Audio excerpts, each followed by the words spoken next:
Salut mes petits chéris. Euh, je vais commencer par... Enfin, je récidive avec ces vidéos, c'est que ça me fait bien rigoler en fait. Ça m'amuse. Donc il faut que je regarde la petite lumière verte là. Ouh, ah. Alors, je vais commencer par vous montrer deux choses. Alors ça, c'est un DVD que j'ai acheté quand j'étais jeune femme. Non, plutôt jeune fille, hein. Ouais. J'étais toute jeune parce qu'en fait, il m'a vachement impressionné ce film. C'est un film de Sofia Coppola, Virgin Suicides. Et il y a Kirsten Dunst dedans, elle est toute jeune encore. Et c'est un très très très beau film. Très très très très déprimant, mais surtout très très très très beau. Sofia Coppola, ça reste quand même la fille de Francis Ford Coppola, donc voilà. Ensuite, il y a ce livre-là. C'est L'amour de l'art de Le Sens commun, Pierre Bourdieu, Alain Darvel, L'amour de l'art, les musées d'art européens et la public. Donc ça, je n'ai jamais lu. Ça me fait chier royalement. Voilà, c'est de la sociologie. J'adore la sociologie, j'aime beaucoup l'art, mais je n'ai jamais lu ce bouquin parce qu'il m'a tout de suite fait chier royalement. Et puis qu'en plus le contexte, c'est qu'on devait faire avec un très bel homme que j'avais à l'époque pour camarade de promo à Sciences Po, un exposé sur les musées. Je faisais des musées. C'était de la merde, on s'est vraiment planté royalement, quoi. Parce qu'on a passé tout le temps, en fait, de réflexion sur l'exposé à parlementer sur notre intérêt et désintérêt respectifs, l'un pour l'autre. Voilà, ça c'est pour la petite partie conne. Pour la petite partie féministe de merde qui fait chier, j'ai mal partout. J'ai très mal au ventre.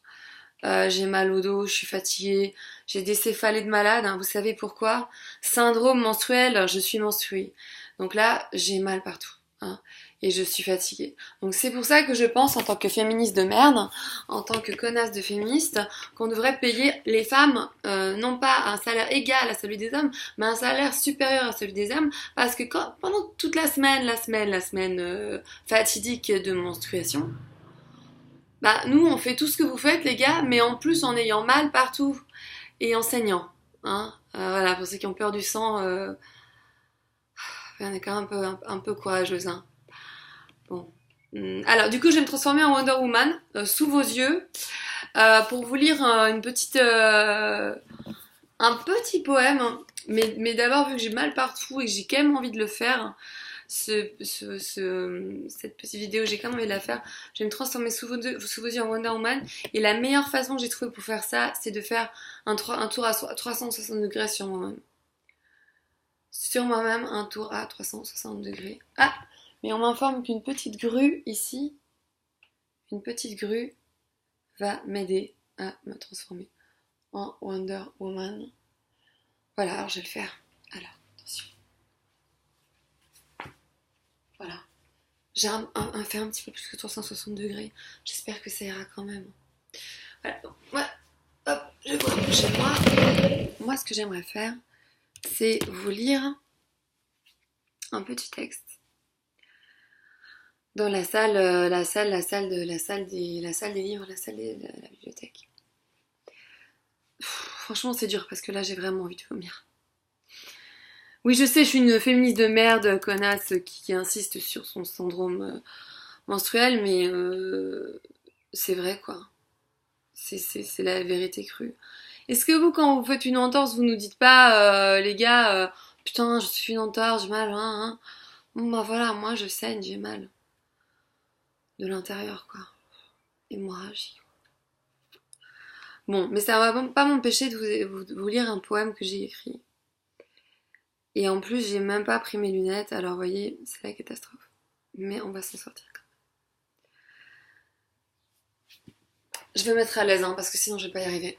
Allez, hop, je me mets sur les genoux.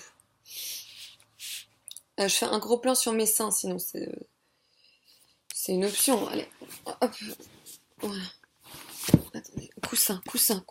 Oh, c'est complètement fait maison, c'est complètement anarchique. Voilà, voilà, je suis mieux là. Ok, des instructions. Comment allumer un feu? Par surprise. Le feu décide de la suite.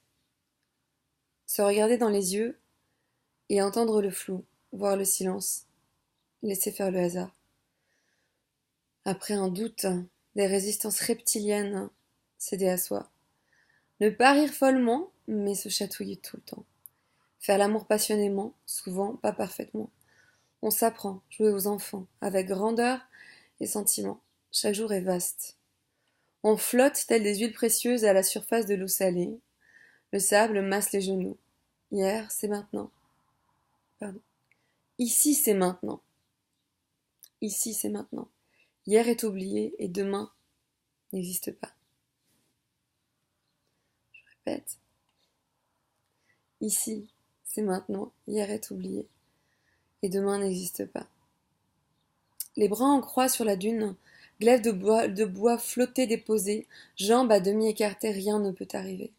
Bonheur du soir, du matin et de l'après-midi, volets clos, percés de lumière. Deux corps liés sont allongés sur un drap tendu, leur imaginaire tissant le canevas bigarré du jour demain. Demain, qui sait, demain peut-être, deux âmes. Et une plante verte, allure espoir, à la vitalité éclatante entre quatre murs blancs baignés de soleil.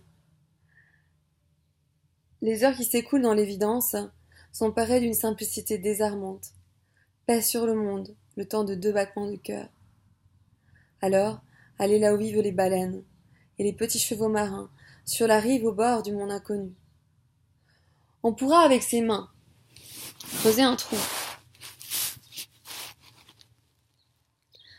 Dans le sable humide, petit, puis grand, de ses mains transformées en instruments à dissoudre tous les sabliers du temps. Seuls au monde, les fines gouttes pénétrant jusque leurs os. On y disposera les branchages charriés par les vagues, encore mousseux d'écume, ainsi que le bois trouvé dans la pinède que l'on aura chargé dans ses bras légers. Ce sera un feu de désir et d'envie, sans flamme, un foyer qui ne s'éteindra qu'aux premières lueurs du jour, un foyer qui ne s'éteindra qu'aux premières lueurs du jour, pour faire place à un monde nouveau, un nouveau monde, un spectacle inédit. Ce sera le premier matin du monde, et les autres, tous les autres, seront encore assoupis. Les secrets diffusés par la brume, lumière transparente, adoucis par la brume, les secrets diffusés par la lumière transparente, adoucis par la brume, épaissis par le crachin, épaissis par le crachin fin, n'appartiendront qu'à eux et à l'océan. La ligne de l'horizon sera invisible, car la nuit auprès du foyer, et la floraison de l'aurore, les y aura confondus. Seul au monde, les fines gouttes, pénétrant jusque leurs os, les nuages les préservant des brûlures du soleil, ils feront à jamais partie du grand tout, où qu'ils soient, où qu'ils aillent. Voilà, donc c'était tout pour aujourd'hui. Je sais pas si ça vous a plu ou pas. C'était très désorganisé. Et j'ai toujours aussi mal au bide. Et j'ai pas le droit de prendre des ibuprofène que des Doliprane et j'ai mal. Mais ça, vous vous en foutez. Évidemment, vous en foutez, vous en avez rien à foutre. Vous, de l'autre côté de l'écran. Mais voilà. Donc, ceci est un plaidoyer. Donc, cette petite ode à l'amour, là. À l'amour qui démarre. C'est un poème sur ça. Sur les instructions. Sur comment s'apprendre. Comment s'apprendre dans un début d'amour. Et c'est en même temps, il y a un manifeste communiste. Non, pas communiste. Oh là là. C'est Marx qui m'a parlé là sur ça. Non, c'est un manifeste féministe parce que, vous voyez, on galère quand même, hein, tous les mois. Moi, je pense que la sécurité sociale devrait rembourser les frais de menstruation. Oui, genre les Tampix, les protections hygiéniques, comme on dit. Protection périodique, pardon. Enfin, on trouve mille et une façons de nous parler sans que ce soit impudique en fait. C'est vrai que j'ai un ami, j'avais un ami, mais plus trop pote, qui se croyait vraiment très féministe, hein, mais qui me disait mais pourquoi c'est quoi ces sortes ces artistes-là qui parlent de leur ragnagna, tout ça, le sang, c'est dégueulasse. C'est comme si moi je me mouchais, la morve et tout ça. Ben non, je suis désolée, mec.